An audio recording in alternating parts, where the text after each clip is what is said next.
अस्सलाम वालेकुम dear students. आज एक स्पेशल टॉपिक के साथ आपकी खिदमत में हाज़िर हैं और ये जो टॉपिक है ये क्लास 9th की बायोलॉजी का जो है पहले चैप्टर का टॉपिक है और इसके अंदर हम देखेंगे कि relationship of biology with other sciences. ऐसा समझें इंतहाई इम्पॉर्टेंट लॉन्ग क्वेश्चन इस चैप्टर का है कि हमारे पास जो बायोलॉजी है उसका रिलेशनशिप क्या है दूसरे साइंसेस के साथ। जैसे कि आपके पास फ़िज़िक्स हो गई, केमिस्ट्री, मैथमेटिक्स, तो इसी तरह बायोलॉजी का दूसरे इन जो आपके पास साइंसी इल्म हैं उनके साथ क्या रिलेशनशिप है, इसको आज हमने देखना है। ये पैराग्राफ आप करें या ना करें, लेकिन यहाँ से आप लोगों ने बड़े अच्छे अंदाज से समझना है। सबसे पहले हम देखेंगे कि बायो और दूसरा लफ्ज़ है केमिस्ट्री। मतलब कि इस पैराग्राफ के अंदर हम ये देखेंगे कि जो बायोलॉजी है उसका केमिस्ट्री के साथ क्या रिलेशनशिप है। तो एक एक पॉइंट करके समझेंगे कि biochemistry is the study of structure and reaction. कि बायोकेमिस्ट्री के अंदर हम साख्त को पढ़ते हैं और रिएक्शंस को पढ़ते हैं of different chemical substances present in living organisms. अब यहाँ पर मैं थोड़ा सा कंसेप्ट देता जाऊँ। जैसे कि आपको पता है बायो में मतलब कि बायोलॉजी के अंदर हम लिविंग सिस्टम को पढ़ते हैं, जानदारों को पढ़ते हैं, और केमिस्ट्री के अंदर हम मुख्तलिफ रिएक्शंस को पढ़ते हैं।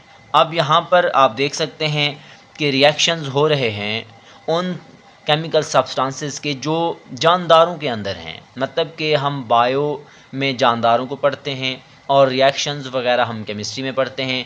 तो रिएक्शंस को भी पढ़ रहे हैं, जानदारों को भी पढ़ रहे हैं। इसका क्या मतलब है कि जानदारों को और केमिकल रिएक्शंस को हम एक साथ पढ़ रहे हैं। तो जानदारों का मुताला बायो में किया जाता है, केमिकल रिएक्शंस का मुताला केमिस्ट्री में किया जाता है। इसका मतलब क्या है कि बायो और केमिस्ट्री का आपस में रिलेशनशिप है।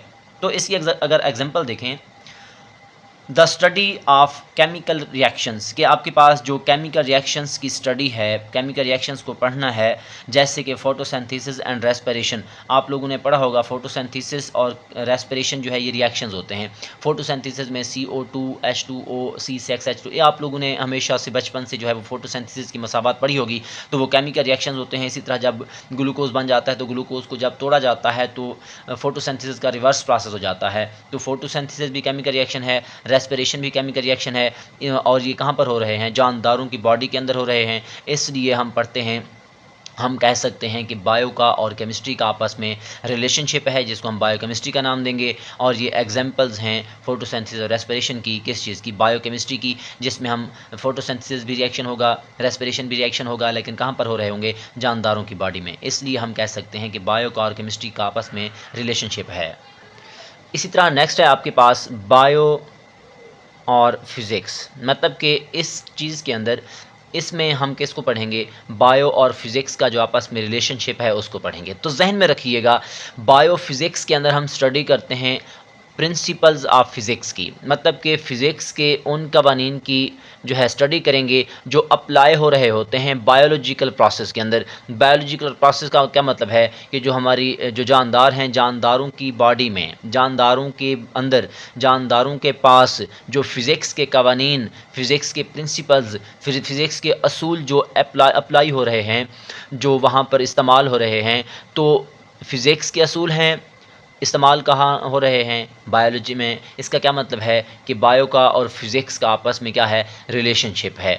इसकी अगर हम एग्जांपल देखें, इसकी मिसाल देखें, जैसे कि इन बायोफिज़िक्स के अंदर हम स्टडी करेंगे द रूल्स ऑफ लीवर। आपने एक हुक का नाम सुना होगा, जिसको आप मतलब इस तरह की एक पुली होती है और यहाँ पर जो है इसके ऊपर जो है इस तरह की रस्सी जो है वो लगा दी जाती है। यहाँ पर अगर कोई वज़न उठाना हो तो इसके ऊपर बांध देते हैं और यहाँ से खींचते हैं, ये ऊपर की तरफ जाता है। आप देख सकते हैं कि ये नीचे खींचेंगे तो ऊपर की तरफ जाएगा। इसी तरह हमारा बाजू और हमारी टांगें भी बिल्कुल ऐसे ही काम करती हैं। हमारे मसल्स, हमारी बोन्स, हमारे जॉइंट्स जो हैं बिल्कुल जैसे कि आप देख सकते हैं यहाँ पर, ये देखें, ये ऐसे है, ये भी बिल्कुल वैसे ही काम करता है जिस तरह लीवर काम करता है। तो इसका क्या मतलब है कि रूल्स किस चीज़ के हैं? फ़िज़िक्स के, और इस्तेमाल कहाँ पर हो रहे हैं? बायोलॉजी में। इसलिए बायो का और फिज़िक्स का आपस में रिलेशनशिप है, उसको हम बायोफिज़िक्स कहेंगे।